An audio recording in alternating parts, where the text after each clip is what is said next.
Good evening. I'm Alice Greenwald, President and CEO of the 9/11 Memorial and Museum, and it is my privilege this evening to welcome you to our program. I want to extend a very special welcome to Norman Steisel, former New York City first deputy mayor under Mayor David Dinkins, who had a front row view of what was happening at the World Trade Center on 1993. I do want to take a moment to remind everyone that we will be holding another public program related to the anniversary of the 1993 bombing next week on Thursday, February 22nd.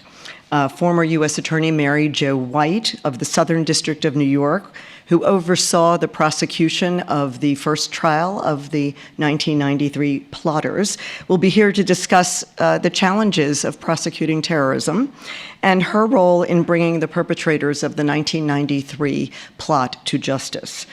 I hope you will be able to join us again for that program, and I do think it promises to be one fascinating evening. As you know, 25 years ago this month, at 12:18 p.m., on a very snowy Friday in late February, terrorists detonated a bomb in the parking garage beneath the North Tower of the World Trade Center. The explosion killed 6 individuals and injured more than 1,000. Tens of thousands of panicked and terrified people inside the buildings evacuated down darkened, smoke-filled stairwells. Some were airlifted by NYPD Emergency Service Unit helicopters off tower rooftops. And some remained trapped inside elevators that had stalled when the power failed.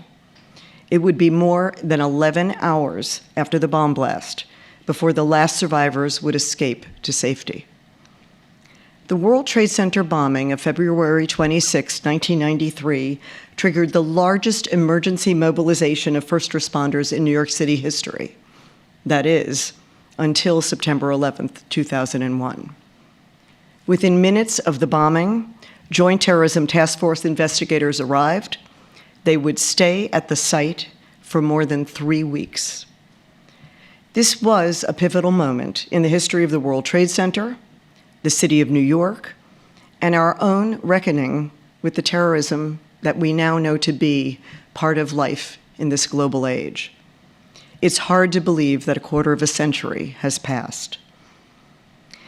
As we thought about how best to observe this anniversary, we decided to dedicate the entire month of February to remembering the victims of the 1993 bombing and to honoring those who responded and those who survived, and to presenting programs and activities documenting the history and the legacy of this first terrorist attack on the World Trade Center. We knew that one of the most impactful ways to mark this milestone would be to provide a forum for first-person stories. Stories connect us at a deep human level. And the stories you will hear this evening are not only about the experience of an event, they are about the long-term effects of that experience. We have heard directly from the community of survivors and first responders, many of whom are in attendance tonight, that focusing on such stories is an imperative, that there is a powerful need for others to acknowledge and understand with compassion and empathy the long-term emotional impacts of attacks like the 1993 World Trade Center bombing. And so we are extremely pleased to present tonight's program jointly with our partners at Voices of September 11th, an organization dedicated to helping individuals and families heal after tragedy. We have a remarkable group of speakers this evening. First, you will hear from people directly impacted by the 1993 bombing. Michael Macko, son of William Macko, one of the 6 individuals so senselessly killed on that terrible day in February 1993. Lolita Jackson, a survivor of both the 1993 and 2001 World Trade Center attacks. Carl Selinger, a Port Authority employee who survived the bombing but feared he would not, and retired NYPD Sergeant Timothy Farrell, who responded to the World Trade Center on February 26th, 25 years ago. These 4 will share their stories in conversation with our Vice President of Collections and Oral History, Amy Weinstein. Later, Mary Fetchett, the founding director of Voices of September 11th, a remarkable individual who I am very proud to call friend, will be joined by two experts in the field of trauma studies to give us deeper insight into the continuum of stress, trauma, and loss, and the importance of commemoration and community to enhance resilience. Following our two-panel discussions, I hope you will join us for a very special reception in our atrium. I know tonight is something of a reunion for many of you, and I hope you will take advantage of this opportunity to reconnect with one another. And one final announcement. Like Lolita, several of you here this evening survived both the 1993 and 9/11 attacks. In recognition of your status as dual survivors, we've created a special lapel pin that will be distributed during the reception. After the program, please let me or any one of our staff know that this designation applies to you, and it will be our honor to present you with this pin. We've also created a commemorative challenge coin to mark the 25th anniversary. These will be distributed to everyone in attendance this evening as you exit the auditorium. Without further ado, I'd like to introduce Amy Weinstein, who will serve as moderator for the first panel. Amy. Great. Thank you, Alice. And welcome. And I'd like to begin by acknowledging all of you in the audience, as well as those on the panel who are resilient members of a community deeply affected by the February 26, 1993 bombing of the World Trade Center. I always start my oral history interviews by asking my recording partner to introduce herself in any way that feels comfortable. So I'd like to do that now. And Michael, I'll start with you and we can go in order. Okay, thank you, Amy. My name is Michael Macco. I'm the son of William Macco, who's one of the 6 people killed in the 1993 World Trade Center bombing. I currently live back in New Jersey, where I grew up with my family. I'd moved back there to take care of my mom before she passed away, and then after she passed, I stayed there. Thank you. My name is Lolita Jackson. In 1993, I was a bright-eyed, bushy-tailed 25-year-old working in the World Trade Center for Dean Witter at the time that merged with Morgan Stanley, and I was there as well in 2001. I have since left finance, and I now work in New York City government and have done so for 12 years, and I live in Manhattan. Good evening. My name is Timothy Farrell, retired from the New York City Police Department, retired as a sergeant, and was a responder on both events. Good evening. Hi, I'm Carl Sellinger. I was trapped in the elevator for 5.5 hours, and talk a little more about that in a minute. At the time of the bombing, I was a Port Authority manager of strategic planning and business development for the airports, and I was actually returning to my office to have lunch and prepare for a meeting with the director of the World Trade Center when all this happened. So Carl, you can keep going for a little bit and tell us where you were and what was going on when you knew something was not quite right a few minutes after noon that day, and then Lolita will do the same. Amy has allowed me 5.5 hours to talk to you about what I went through. Basically, I got my lunch at the Port Authority cafeteria, got back in the elevator, one of the smaller elevators, to go back to my office to prepare for this afternoon meeting, and the elevator came to a halt about 5 or 10 floors after it started, kind of vibrated and stopped. And that began kind of an ordeal, which people are convinced I was panicked, and I never did. But for the first part of it, with the lights on and only assuming that it was some kind of power failure, I kind of said, okay, well, I'll eat my salad because I have this meeting that I have to go to. And so I started doing that. Then I realized that there was smoke, white smoke, was coming up the shaft and in through the elevator, and I began to realize after a little bit, like maybe I wasn't going to get out of this elevator, and I had no way of knowing other than I perhaps might lose consciousness. So I took out a piece of paper from my lapel pocket and I wrote a letter to my family, and that letter is still around. It's actually downstairs I donated it to the museum, and it's somewhat famous. But the point was that it was an opportunity, in quotes, to write down how you feel about things and to your family. and I wrote it. And the big thing to me was that I had to proofread it and read it a few more times to make sure I felt comfortable with all the things I was saying. And then basically that was what transpired. And it took another 4 hours for Tim here to find me. So we can talk later about why it took him so long. But For now, let's move on. Lolita, do you want to do this? So as I said, I was 25 years old and very eager in my job, and it was a job I was really proud of. I worked on the 72nd floor of the World Trade Center. It was the top of the world. And I was very dedicated, so I was eating my lunch at my desk because it was snowing outside, as everyone knows, and a lot of people forget that it was the biggest mall in New York City. You could get your clothes dry cleaned, you could go to the Coach store and buy a bag, you could go to the bank, and you didn't really ever have to leave.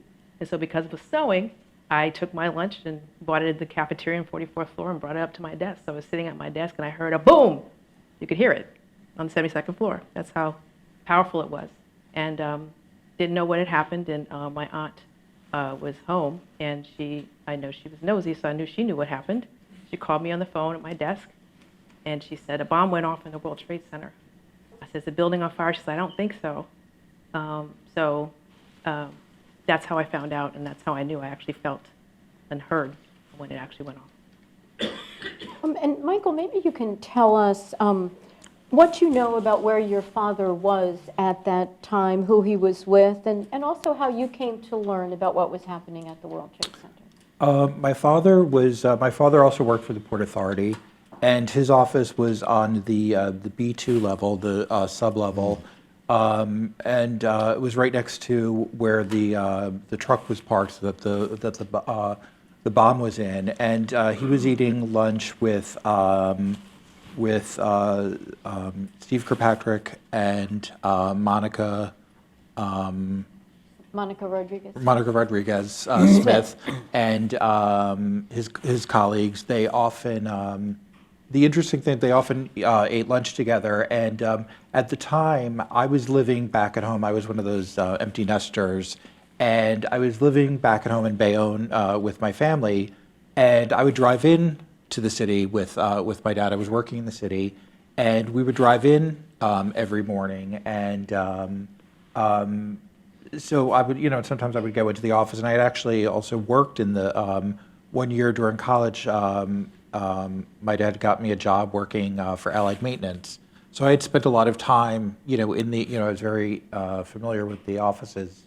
But my dad was in there eating lunch with his colleagues when the bomb went off. And I was working in the city at the time. I was doing fundraising and event planning, and I worked on the Upper East Side. And the interesting thing is that is, you have to take a moment to acknowledge and remember, is back in 1993, we didn't have smartphones. There wasn't internet. So as Lolita said, to find out news, you had to, and I first found out something had happened because my younger sister called me.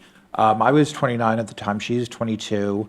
And she called me and said that she heard, and she originally said that I think they thought it was a boiler. It was an explosion, a boiler explosion. And she was trying to call, she said, I'm trying to call Daddy. I can't get hold of him. I said, well, of course you get hold of Daddy. If a boiler, because he was in operations, and if a boiler exploded, he'd be very busy. So when you leave him alone and, hang up, and, she was obviously hysterical and, unnecessarily. And then I turned 1010 Winds on. That was, back in 1993, that's how you found out the news that was going on. And,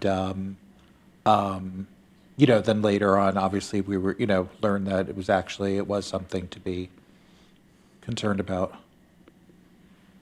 And Tim, what about you? How did you learn that something requiring an emergency response had happened, and how did you respond? So on that day in February, I was working for the New York City Police Department. I was assigned to the Emergency Service Unit. They're a rescue SWAT team unit in New York City, primarily doing rescues. So I heard it over the radio. The radio call came over around noon saying that the original calls were saying that it was a transformer explosion in the subway. So that was some conflicting stories also on how the job came across.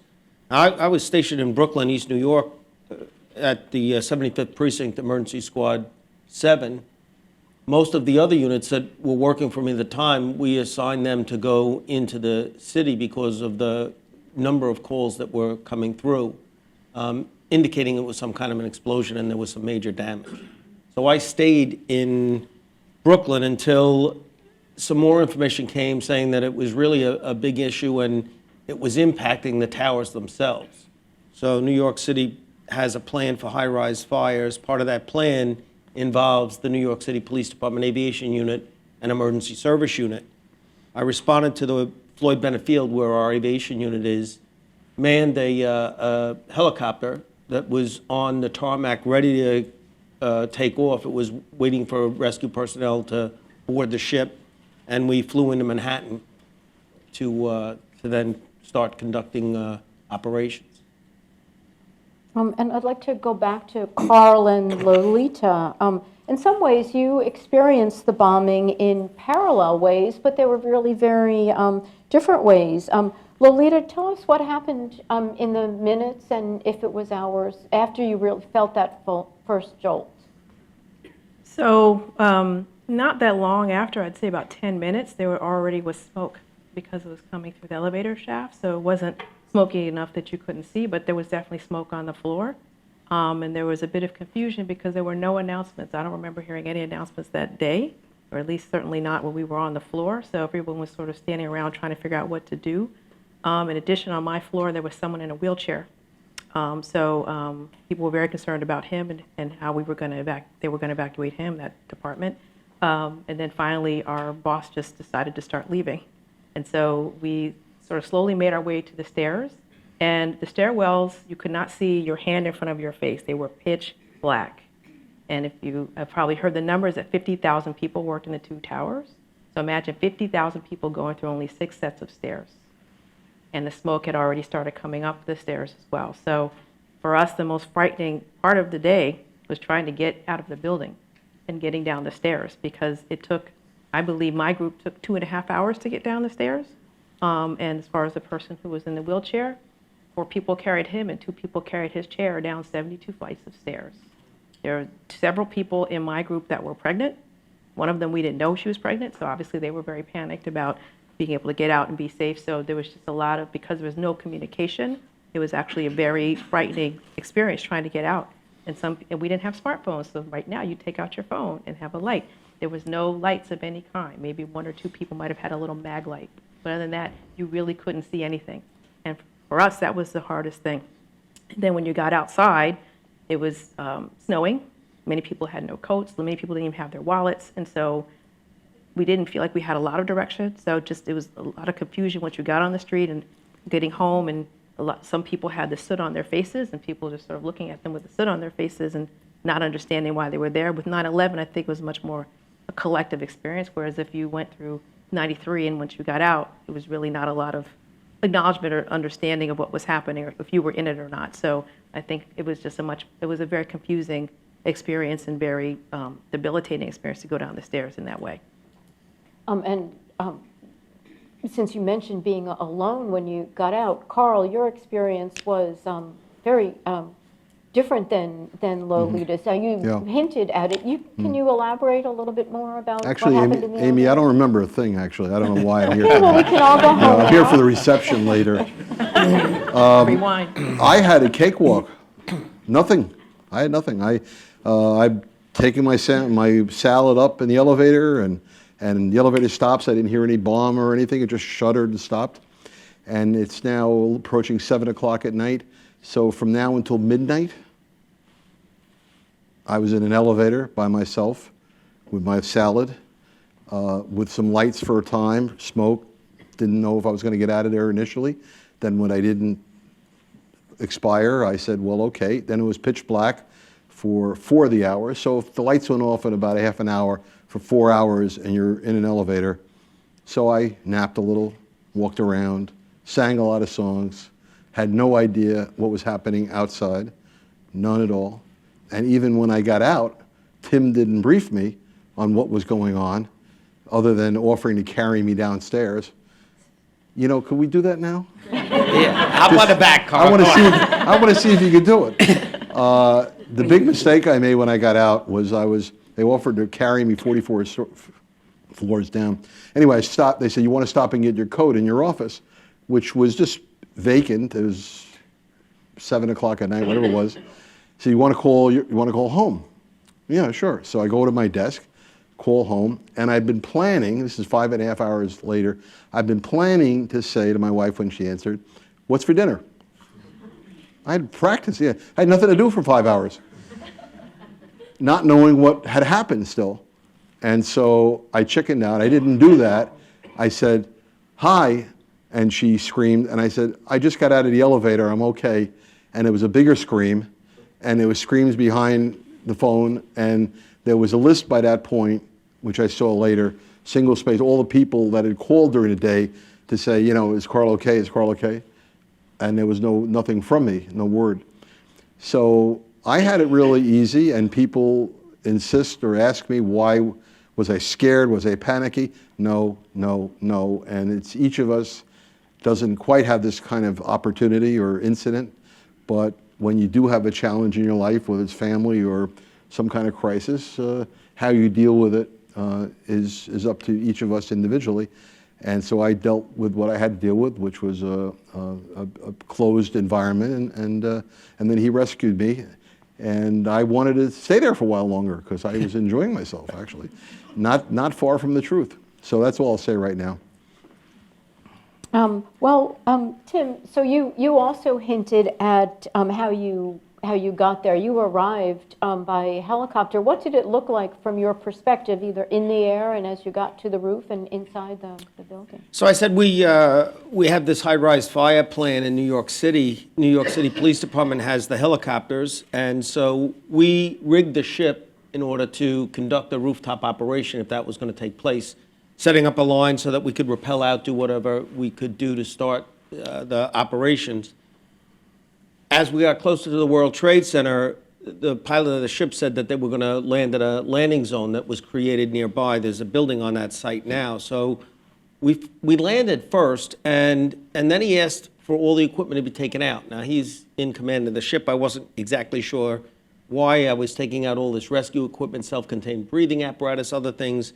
And so we took it out, and he said then he was going back up to do a survey of the buildings. We had seen the buildings already with smoke coming out of both towers, and it was a little frightening to see what was going on. So I, as a supervisor, I said, I'm going to stay with you, and at least I can relay the information to the rescue side of what's going on. Myself, my driver, who was Police Officer Bob Scherenbach, so we stayed in the helicopter, flew back up to the tops of the buildings. We noticed on one tower there was an observation deck, and there were people, kids from one of the local schools, and they appeared to be okay. We actually opened up the helicopter door. We could wave to them. It was hard to hear. We couldn't really hear them. But we felt they were okay. They were outside. There was less smoke coming from that building. There was more smoke coming from the other building that I had an antenna on the building, and we felt because of the heavy smoke that was coming out of that building, there was a problem that nobody was out on the roof. So I told the pilot, we're going to rappel out on the roof. We're going to, start what we're supposed to do. So myself and Police Officer Scherenbach rappelled out on the roof of the building, and we started a rooftop operation. And I want to go back to Carl, because I've learned over the years that Carl uses sarcasm to avoid answering the question. So in case you hadn't noticed,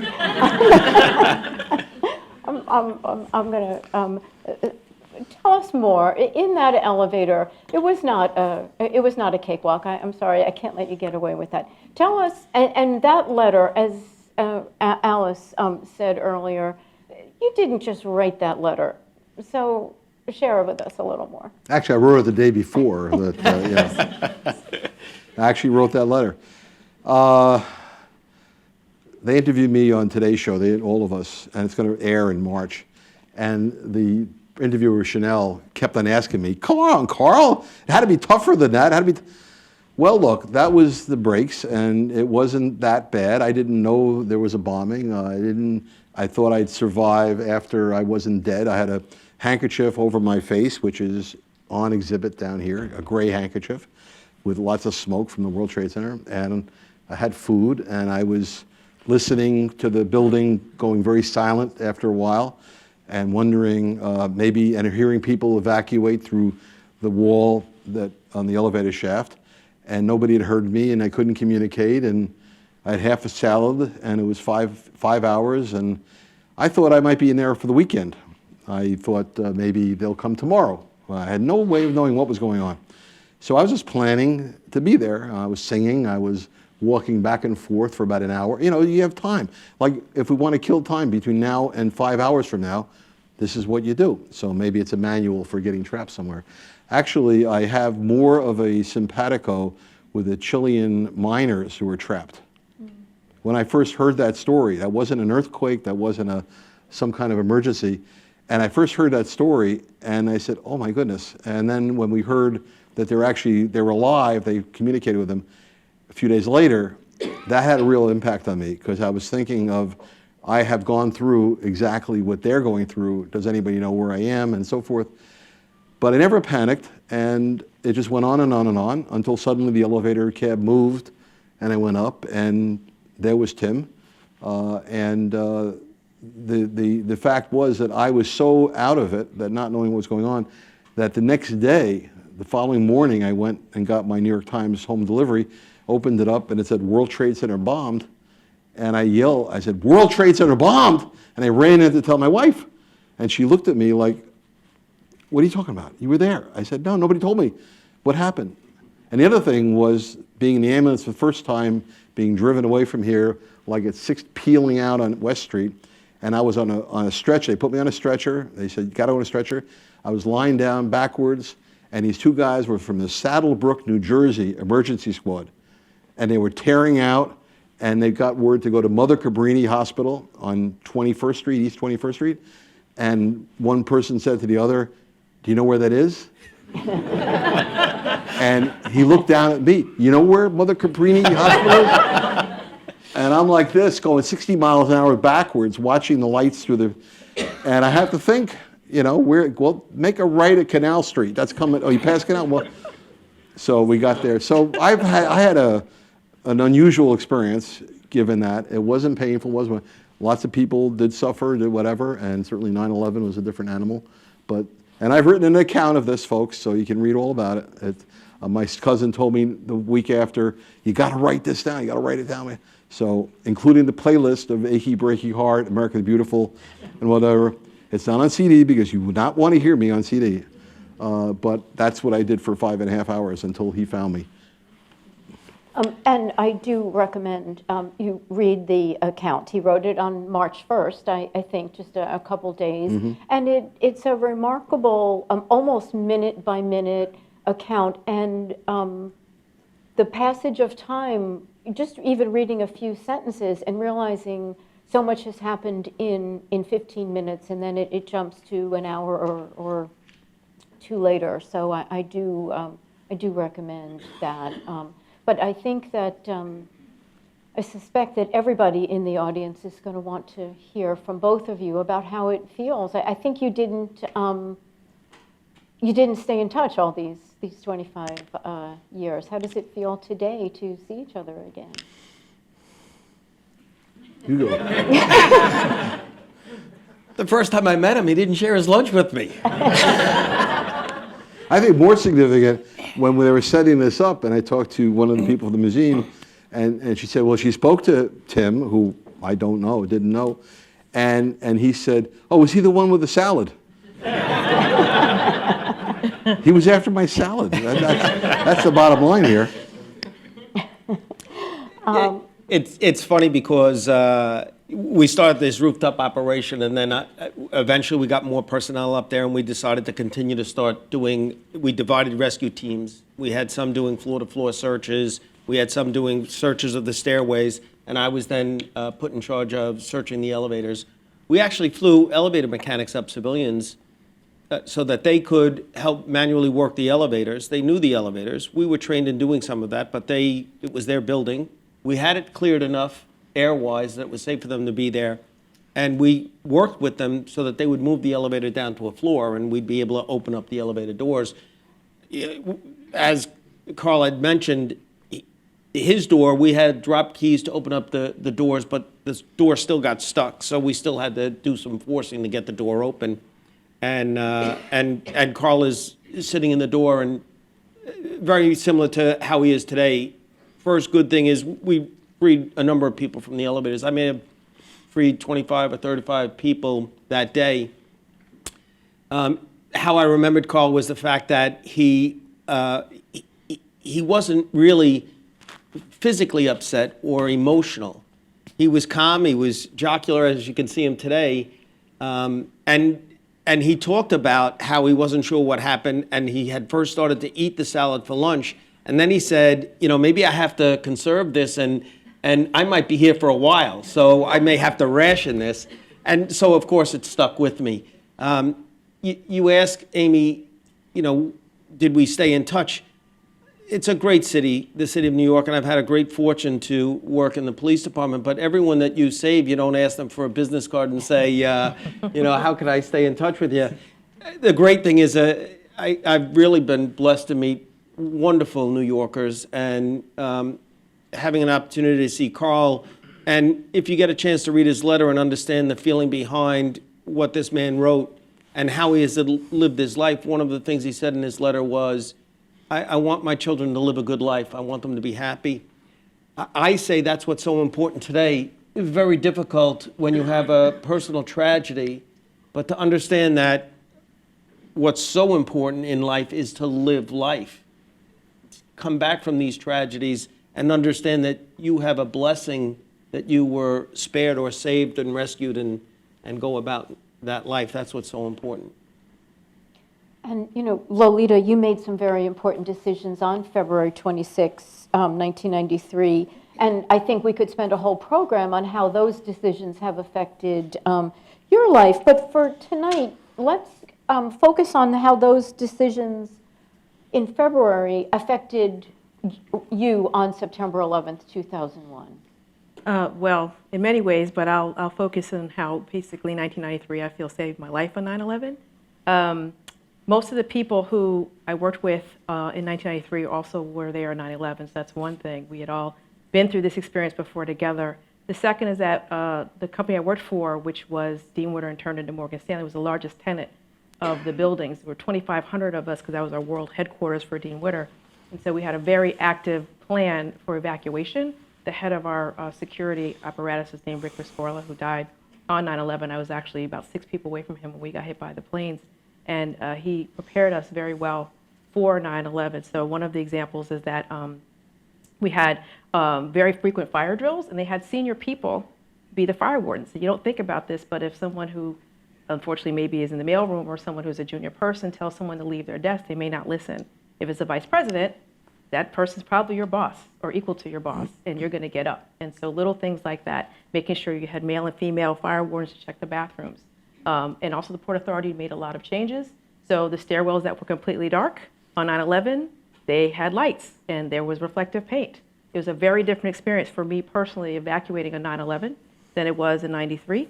And just there were a lot of other changes internally in my company. So when 9/11 happened, I'll just very briefly tell it, I saw the first building get hit by the plane. I couldn't see the plane, but I saw the aftermath and the flames shoot out. And we didn't really hesitate. We just started to leave, and we had been trained so dramatically over those 9 years, it was instinctual. We all just, if you were passing your personal wallets, you got them, and the like. So people filled up cups with ice and water. We didn't know we were walking into smoke. So that was something that we were well trained to do. And so thankfully for Morgan Stanley, 1,500 of us were there that day, but only 13 people died. And that's because we had already started evacuating, and it was very organized how Morgan Stanley was put together, and we had all been through it before together as a team. And so that really saved my life, I think, on 9/11, quite frankly.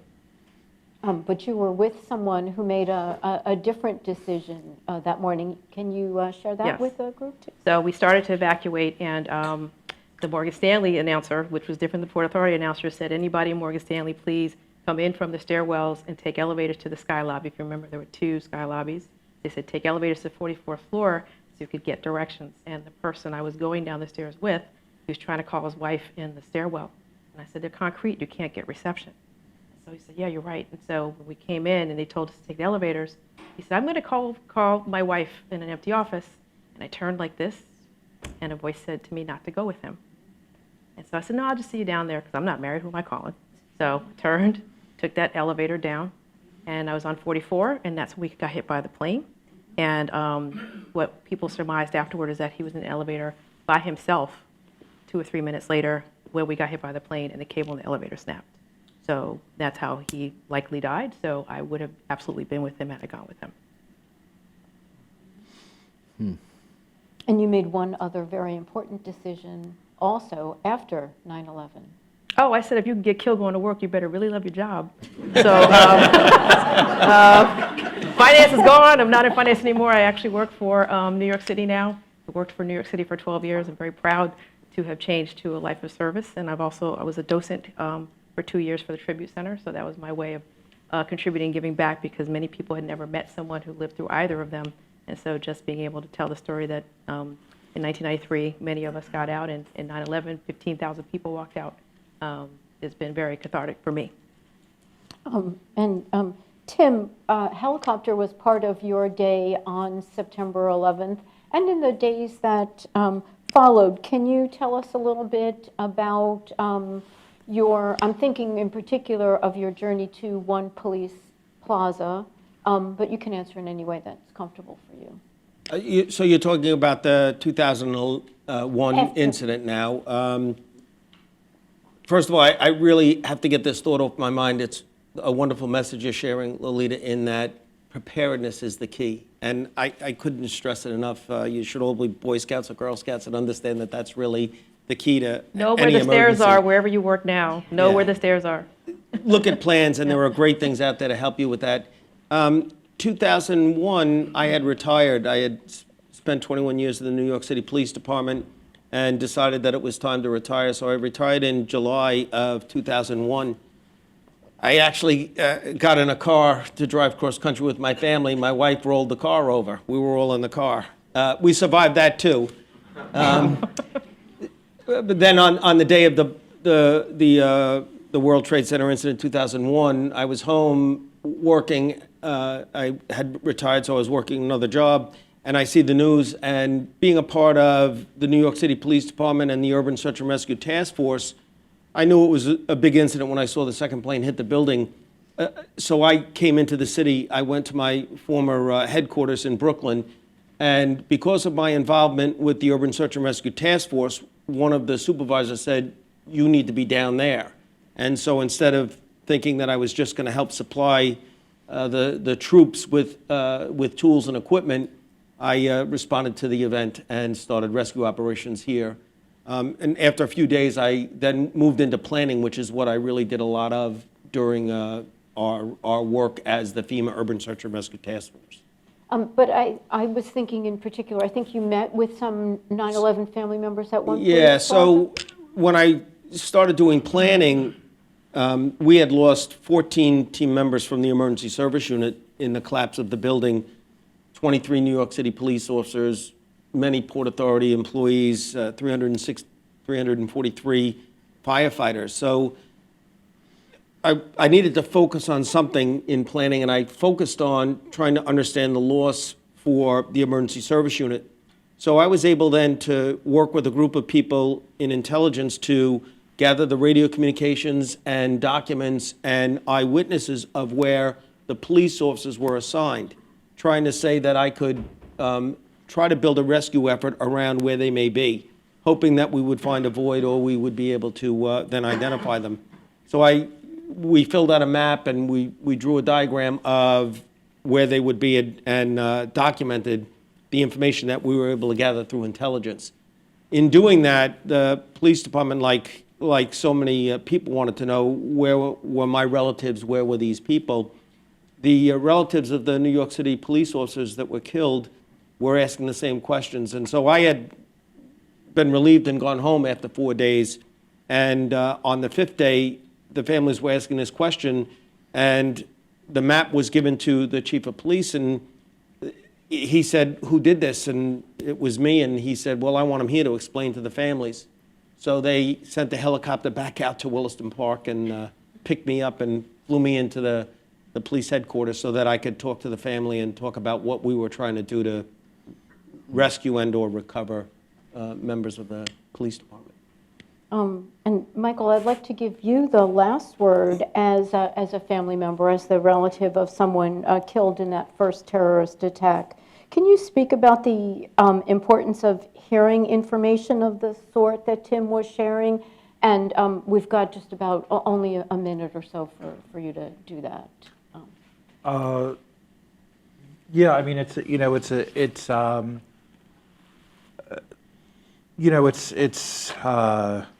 hard to put into words. It's it's amazing to hear these these stories. I've met Lolita. I've never met Tim or Carl. I don't believe I've met Carl, even though he worked for the Port Authority. It's amazing to to hear about what what happened, what was going on that day. I mean, I know what I was going through. I don't know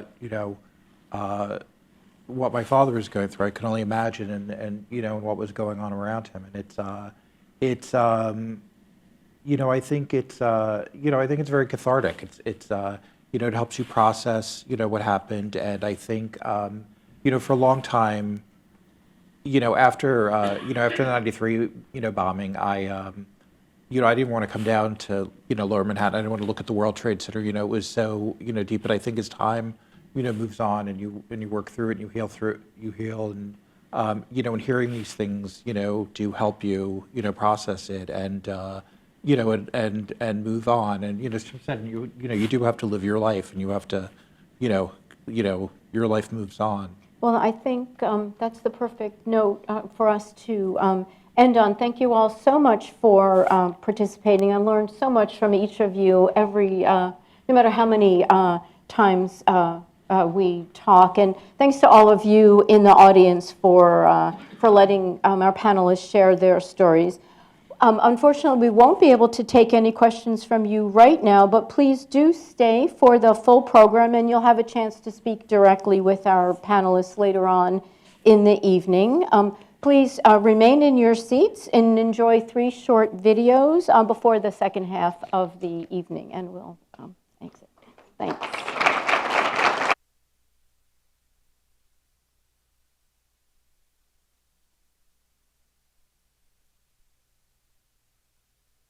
We know that a family has held on to something that is a cherished keepsake, but it's too awful and upsetting to keep. It may be recovered property that's come back from Ground Zero or from the Fresh Kills landfill.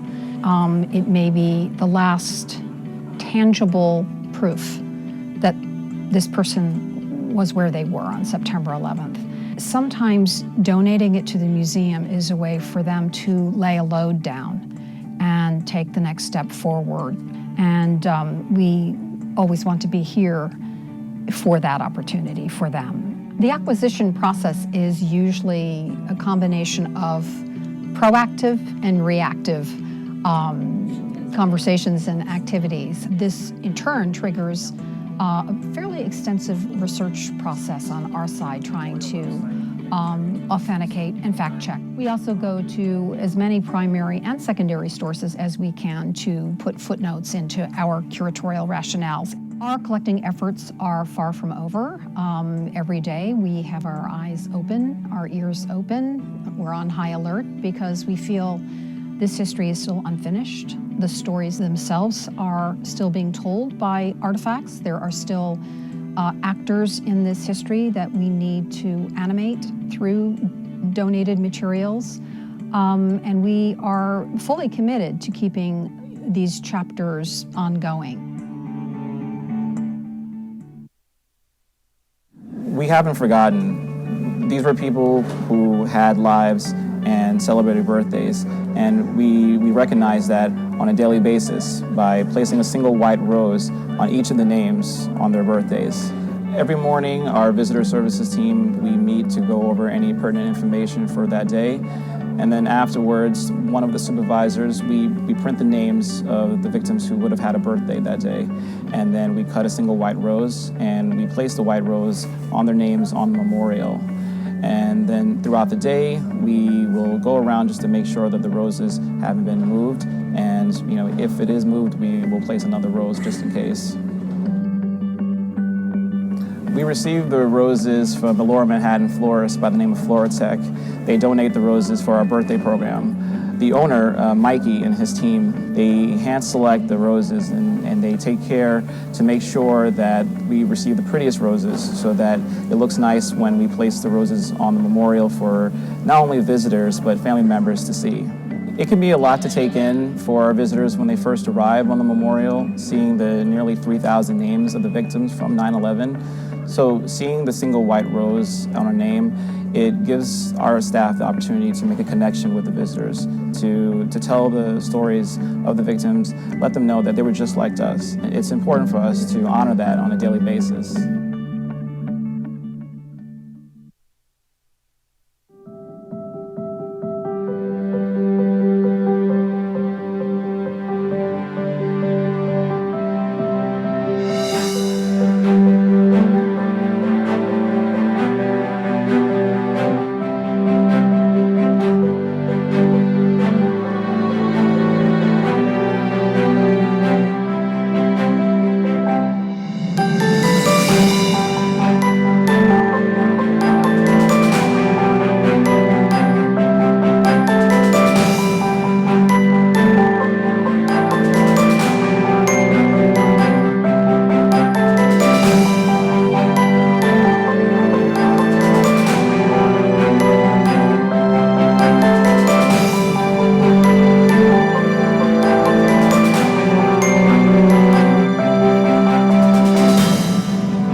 First of all, thank you, Amy, so much, and all of our panelists, Michael, Lolita, Carl, and Tim. That was really an incredibly meaningful presentation, and it provides such a strong foundation for our next presentation, which will be moderated, as I mentioned earlier, by Mary Fetchett. For those of you who are not familiar with Mary's work, first of all, she's a force of nature. I just have to say that. She is the executive director of Voices of September 11th, an organization she co-founded following the death of her 24-year-old son, Brad, on September 11th, 2001. Mary brought to Voices not only the lived experience of traumatic loss, but an indefatigable commitment to advocacy and 23 years of expertise as a clinical social worker, all of which has informed Voices' approach to providing long-term mental health support and programs that promote resiliency in the lives of thousands of victims' families, survivors, and responders. Mary will be joined this evening by our two panelists, and I would invite them to come up to the stage. Dr. Naomi Simon and Dr. Rachel Yehuda. Dr. Simon is professor of psychiatry at the NYU School of Medicine and director of the Anxiety and Complicated Grief Program at NYU Langone Health.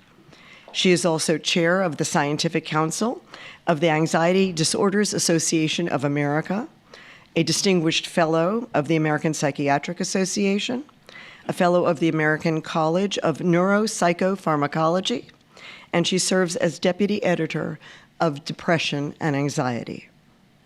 Dr. Simon has served as a principal investigator or co-investigator on numerous studies aimed at improving our understanding and treatment of post-traumatic stress disorder, panic disorder, generalized anxiety disorder, social anxiety disorder, and the syndrome of complicated grief. Dr. Rachel Yehuda is professor and vice chair of psychiatry and professor of neuroscience at the Icahn School of Medicine at Mount Sinai. She is also director of the Mental Health Patient Care Center at the Veterans Affairs Medical Center in the Bronx. Dr. Yehuda has published several hundred scientific papers, and she has compiled over 10 books examining diverse aspects of traumatic stress. She has studied PTSD and resilience in combat veterans, as well as survivors of genocide, interpersonal violence, and terrorism. Please join me this evening in welcoming these distinguished professionals as we begin our final panel discussion.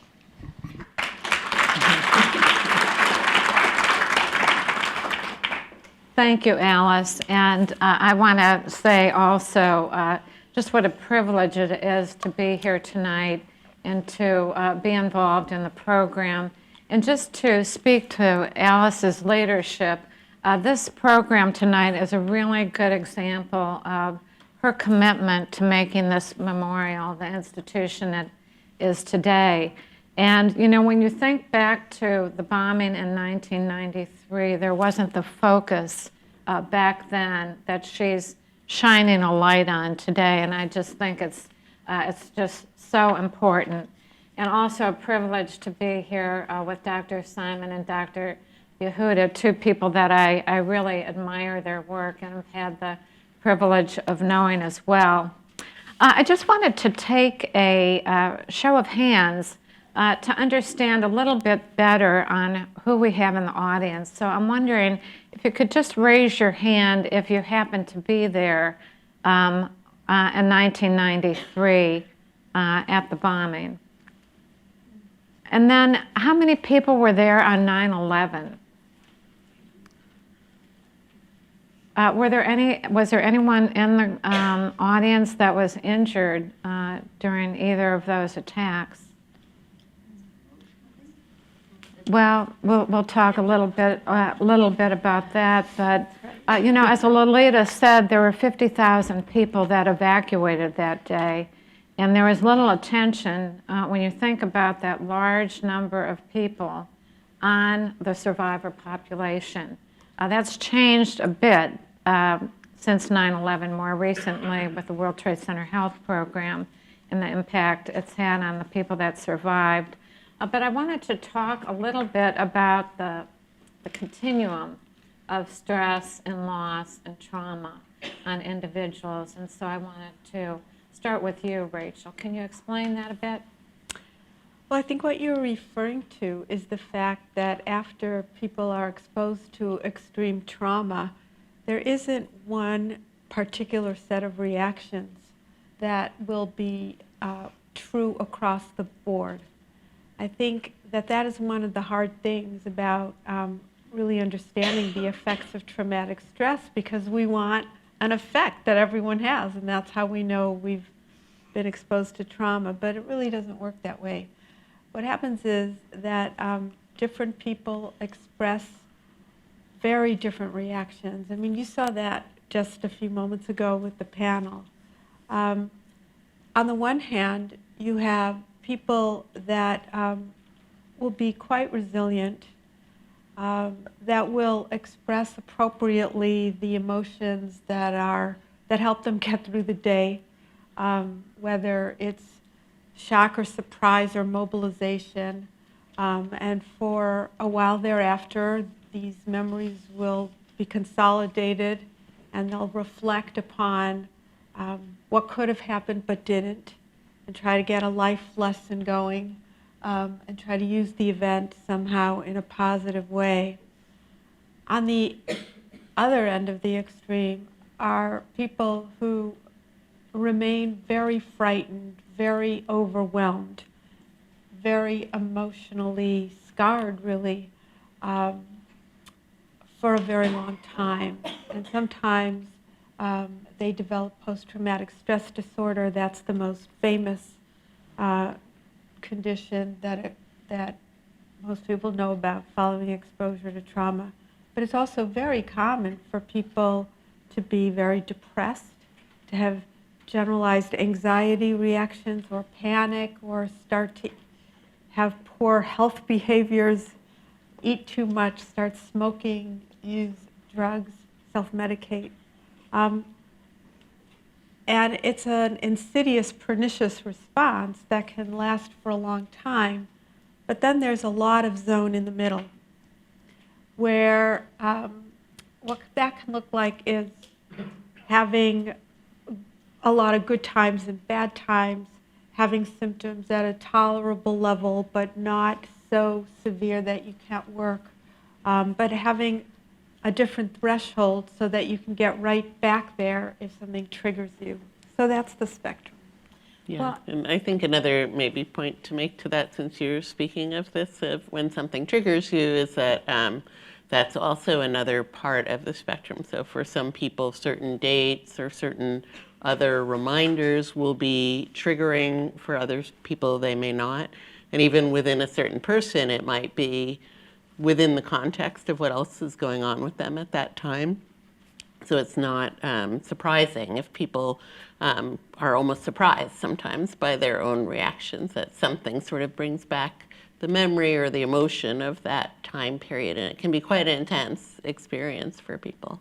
Yes. Well, Lolita talked a little bit about it, another conversation we had, but she alluded to it tonight, how when somebody survives, there's this recognition that, gee, they're survived. What are they worried about? Why are they not acting differently, or why are they not able to go to work? So what is it to be a survivor Yeah, I mean, and not be recognized by the people around you?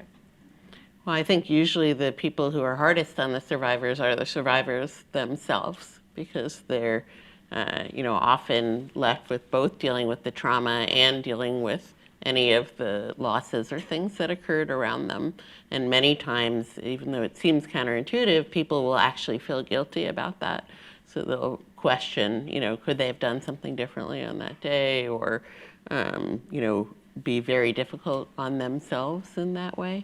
So that's one of the first things that we are always cautious about in talking with people, that they are not blaming themselves. And it's one of the things that we see in response with survivors. Yeah. And how can you reverse that concept for a survivor or help them? Well, look, I think that Process. I'll just build on that. I think that's exactly right what you've said, but we have to understand that the different reactions to trauma really stem from the fact that people are different going into a trauma, and how they view what has happened will make all the difference in the world into how they integrate the event into their lives. So somebody who walks out of an event like the 1993 bombing said, boy, was I lucky to have survived. And that didn't start in February 1993. That person's had a whole life where they have learned how to view their environment. And mostly they must have had a sense of mastery, a sense that if they survive things, then it's going to be okay. But a lot of times you walk into an event and perhaps there's been a prior event that didn't have a very good outcome. Perhaps you know someone that was in a similar event who died. Perhaps just the fact that you could have died is so overwhelming that you just can't get past this idea that it didn't happen, it could have happened. And so that becomes the focus of your thoughts and your preoccupations. And so I think that we have to recognize that it's how you think. Now, how do you get over it? That is the essence of what psychotherapy is all about. Psychotherapy is about trying to look at things in a different way so that you don't get stuck in a perspective of I could have died. You can somehow move over to a different way of thinking about things that is more consistent with resilience, with adaptability, with growth from learning from an experience. But what about when you feel out of sync with the people around you? Because you've had this very, in this case, a horrific experience that your family and friends or your colleagues that weren't there that day may not be able to grasp. Are you asking, like, how do we help people with that, or How how do do you you think help about people that? with that? Yeah, yeah. Well, I think a lot of it is just first acknowledging and helping them acknowledge that they are having a difficult time, and also to kind of remind them that there are supports, work with them to understand who the supports in their lives are, because a lot of times people won't share. So, along the theme of what we were talking about, they may feel so, on the one hand, fortunate that they didn't have something worse happen, that they don't seek the help that they need if they do need help. I mean, not everyone does need help. Sometimes what they need is just a friend or a relative to be kind and understand that they need some time and they need to take care of themselves. Because in many of the kind of first line things that we recommend are increasing self-care, giving yourself a break so that you can decrease some of the external stress that's going on in your life, and spending time with people who care about you so that you can have some support, like being able to ask for that support. So that's one of the first things that we'll try and do, because often it's actually a misinterpretation that a survivor hasn't actually communicated what they need, so that people around them are not giving them the support, but they also don't understand that they need the support. I mean, I think what you're asking touches upon why having an evening like this is so critically important. I think how society comes to understand the short and the long-term effects of a trauma makes a lot of difference in how we respond to people. I've been working in this field for a really long time, and I remember when you couldn't really talk about coming back from combat in a way that was validating of people that had post-combat exposures. There was a tremendous amount of stigma associated with it. There were feelings that the person who still had symptoms was weak or unfit. I mean, we've done a lot of education since that time. It was the same with Holocaust survivors who felt guilty to say they weren't feeling well because they could have died. They were the lucky ones. They were the ones who survived. It sometimes takes a lot of years and even decades to really give someone the permission to open up. And I think that it's gotten a lot better. You probably wouldn't hear from survivors of the same trauma the expectation that you should have gotten over it because I did. I don't think that that's in society anymore. I think that we're much more willing to be vulnerable. Sometimes you can have a joke, or you can reframe things in the lighter side, but deep down, if you're really in a context where it's one-to-one, and somebody you've just survived an event with is suffering, that person's going to understand why. I think that that's one of the positive things that have come out of our looking after and really trying to talk about the impact of trauma, both the short term and the long term. Yeah, and I think that's exactly why I made the comment that often it's the survivors who are actually the hardest on themselves, and that first thing is to make them feel comfortable to come out and ask for help if they need it. Well, one common theme that I've heard often is it depends upon, those people had to go back to work the next day. And it depended upon the leadership and the company on how tolerant they were of people's ability to concentrate, to do their job. In the case of 9/11, rebuild their companies off-site. So I'm just wondering, how can we be, I think PTSD was connected to veterans, not to survivors of a terrorist attack. How can we promote awareness, more broadly about the impacts of trauma? Yeah, I mean, I think this is actually something that human resources and employee assistance programs are now generally quite educated about, and and there's a lot of effort to have in that early phase just information, like general information about what you might expect, like what would be something to worry about or not. Like, it would, of course, not be at all surprising that people would have trouble sleeping or be nervous when they come to work for those first phases. But, when should they worry? So, and some of this has to do with some of the things that you were just talking about around, if you're somebody who had, say, for example, prior problems with alcohol that you were just holding on and, in managing, and then you have an enormous stress, well, it would not be surprising you'd go back and use that for coping and could get into trouble. So like this kind of thing, like just doing some education about like what would be warning signs, and having like employee assistance programs or other places made available. And I think people do that now much more than they used to try and get that word out, some education and some resources. Yeah, I think the problem is that we don't have such good attention spans in this country. So after a trauma, you have a 24-hour news cycle where there can be a lot of talk about PTSD and a lot of compassion about it.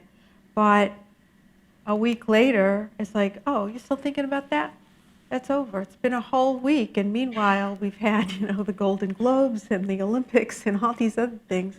Why are you still focused on something that happened in the past? I think that there is recognition now of post-traumatic stress, but where we're still falling a little under the curve is that we're not really doing a good job of explaining just how long it can really take, and also the trigger idea that you can look really fine and then something can set you back.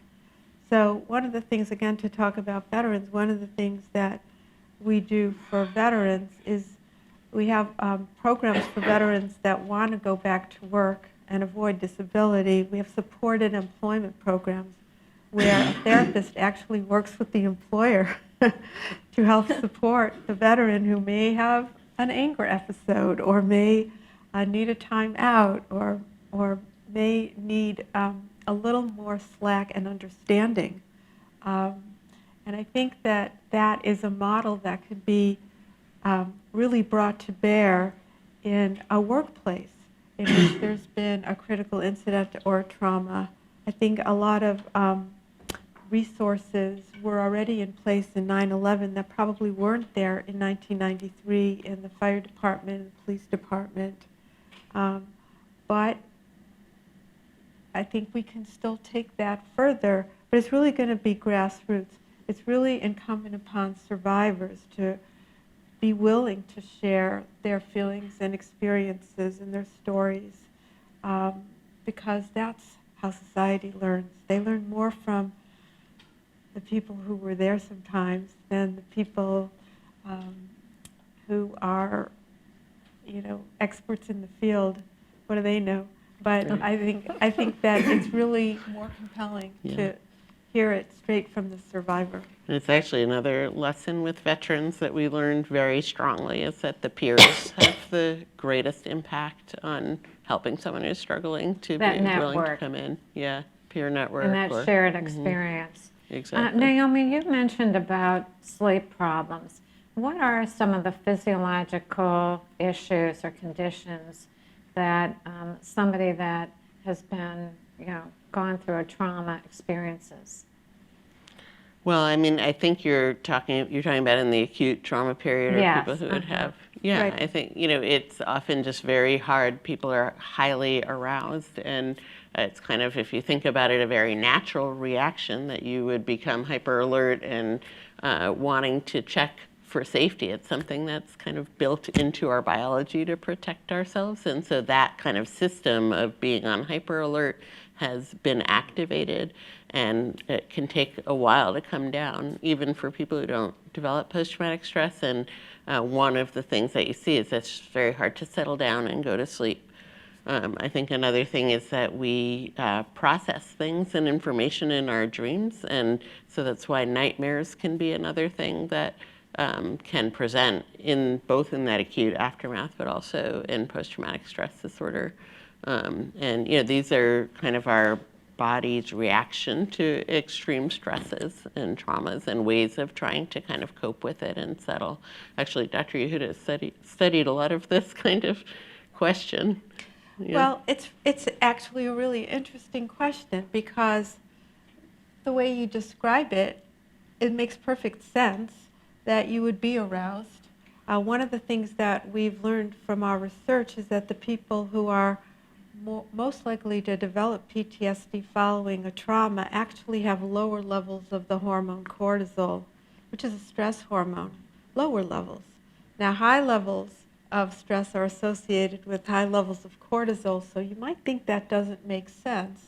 However, one of the functions of cortisol after stress is to bring down the body's sympathetic nervous system, which is the thing that causes your heart to pound and your breathing to be rapid and your blood pressure to be elevated. So actually people at risk for PTSD have less of the hormone that will help them naturally bring down their arousal. But actually, you shouldn't try to bring down the arousal artificially with a sleeping medication. What I like to tell patients is they should honor what their bodies are telling them about the fact that their bodies are very aroused and try to talk themselves down. Achieve reduced arousal by doing things that will naturally reduce your arousal in fact, and not by artificial means of a sleeping pill, certainly not within the first few days or weeks following a critical incident. Body is wise. And so if the body can't sleep, we have to try to calm down. Body is saying, help me calm down. The natural way that will reliably calm my body down. Maybe it's talking to someone or something like that. But yeah, Yeah, I mean, I think another aspect of that is that sometimes, like in our current society, people feel they should never be nervous, but that's like not alive. If you've never, I'm sure there's nobody in the room who's never had experience of nervousness or anxiety, but if you're constantly trying to make sure you don't have it and get rid of it, that can cause like a cycle of worsening because you're always sort of checking and feeling like, am I okay? Oh, maybe I'm not okay, am I okay? And then you can kind of really rev that nervousness up rather than saying, yes, of course I'm feeling nervous because this terrible thing just happened, or I have to go back to work for the first time after this happened. Of course I'm feeling nervous. So kind of allowing that actually helps in counterintuitively for it to come down. I totally agree with that. It's having psychological pain or emotional symptoms is analogous to when you have physical pain, when you touch something hot. Why would you touch something hot and immediately you move your hand from the fire? That's a good thing. Imagine if you didn't have the sensation of pain, your hand would stay on the fire and boy would you be burned and damaged as a result. So you have to honor what your body and your mind are telling you. I mean, that can end up going into a bad place and you might need some help reining that in. But certainly in the context of normal responding to overwhelming stress, body has the machinery. It's designed so that it can handle it, just not microwave and not immediately the way we expect things sometimes in our culture. Yeah, and that's why we don't diagnose like post-traumatic stress until more time passes, because it's when it's kind of that settling is getting stuck, like it isn't settling. That's when people often need a little help with that. I wanted to get back to the issue of sleep. How does that impact other mental health conditions, the lack of sleep? It's a symptom of almost every psychiatric disorder that is in that book. It's just, The book of psychiatric can't disorders. sleep is sometimes oversleeping or bad sleep patterns. Good sleep hygiene, getting a good night's sleep sounds so what your mother would say, but it's it has so much physiological restorative power, and help it, and learning how to do so in the most natural way possible is very, very important. I wanted to ask too, there were a handful of people that were there in 1993, and they were there again on September 11th. And, the thought of, that initial phase, which can go much longer than the first month or the first year, it could go for 8 years, which is then, in fact, when the next event happened. And, I'm thinking about the people that survived, and then they could have lost colleagues or friends. They went through another harrowing experience. They lost the buildings, which was really important, to these people. I'm thinking about Lolita, who worked there from the time she was 25, and then the buildings are gone. And that support system that they had, that network within those buildings and the camaraderie that they had there, then those companies became displaced. And they were either in other parts of New York City, moved out of New York City, went out of business, transformed into another company. Can you talk a little bit about that? Yeah, that's kind of a lot of big It topics is. all together. I'm trying to summarize in a short period of time. But I think just very very much like Dr. Yehuda was saying, that the having had an earlier experience can affect different people in very, very different ways. So we heard that story tonight, that it can enhance preparedness on the one hand, so that you understand more clearly what's going on, and when you understand, you can act, and you're less likely to sort of freeze and be overwhelmed in the moment. For other people, it may be so triggering that they become completely overwhelmed and can't function because they have history of the prior events. And, we see this as well for many other types of repeated trauma as well. That's kind of this, you talked about at the very beginning, that kind of continuum of resilience to trauma. And we always like to be very cautious not to say, like, you're either resilient or you're not. It's in terms of, different situations. You're resilient in different ways and at different times. But I think the way that an individual responds a second time or a third or a fourth or a fifth time after a trauma can be quite variable. Some people will describe it as having taught them lessons that they can use and learn, and others it will be something that makes it more overwhelming, like that final thing may kind of overwhelm their ability to cope. But dose is important too, because I've seen many times in working with first responders that, the first 10 fires, no problem. The 11th fire, bam, PTSD. So I think that something may be very different in the way the event was. Something may have, a switch may have flipped or something like that. So I think, again, I completely agree with your caution that, first of all, resilient isn't the opposite of having symptoms. Right. People who have symptoms are very resilient, and they need more resilience to cope with them. So, but I don't think that there's a magic formula. I think that the importance of really providing this education is that if that's how you feel, that's one of the things that happens. And there's probably an answer for you out there. Yeah. In the mental health field, they always say you don't have to go through this alone. There are, you can get the help that you need. And we're seeing that in the World Trade Center Health Program, actually. PTSD is the 5th leading condition that they have, in addition to the cancers, but also depression and anxiety are in the top 10 as well. And I think that we're seeing a physiological impact on people. And you talked a bit about that. But what about resilience? What can people do to become more resilient after they've gone through a traumatic event like this? Well, it's my personal opinion.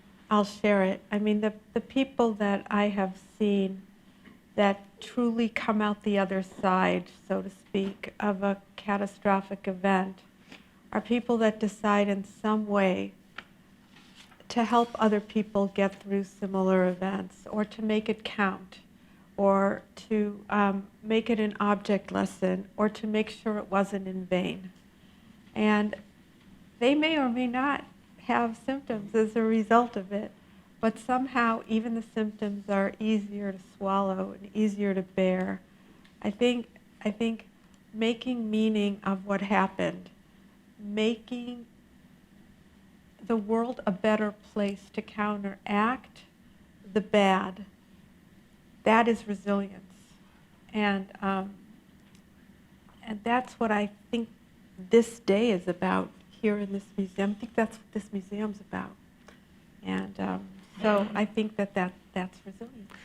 Yeah, and I think another piece of that is trying to understand what each person's individual healthy coping strategies are, and to support those, and to watch for ones that could get you in trouble. So, like I gave the example of drinking, or that if people are turning to unhealthy things, to try and help understand what their particular strategies are, because we have learned a lot about trauma, but I have a very, very healthy respect for each person's individual understanding of themselves and how they best cope in the world. So, like, for example, I'm sure there's some people who wouldn't want to come to an event like this because they cope in different ways, and others who do. It's very helpful to talk about it all the time. And, we have a very, very healthy respect that what we really need to do is help people learn about themselves and how they can best care for themselves, and what are their own healthy coping strategies, and if they don't have them, to help them to develop some of those. Yeah. Well, and I think about the last panel, the resiliency they all showed, and their ability to tell their story and laugh about it, laugh about the situation at hand that they were able to work through together.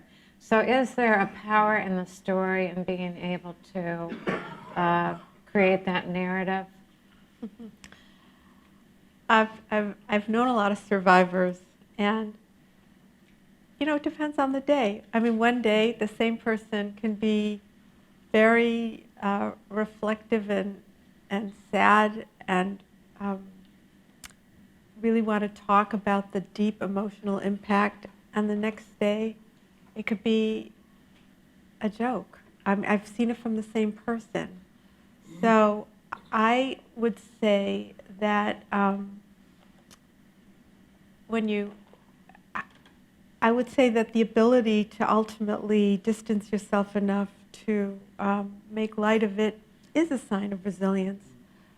But I would also not be surprised to know that that very same person also struggles. And so I think we want to be really careful about that, and not think that people who can tell the story a certain way don't have another way to tell the story, perhaps in a different, more private context. We tell our stories in lots of ways. And so that would be my comment. And how about commemoration, the importance of programs like this, but what about anniversaries and commemoration?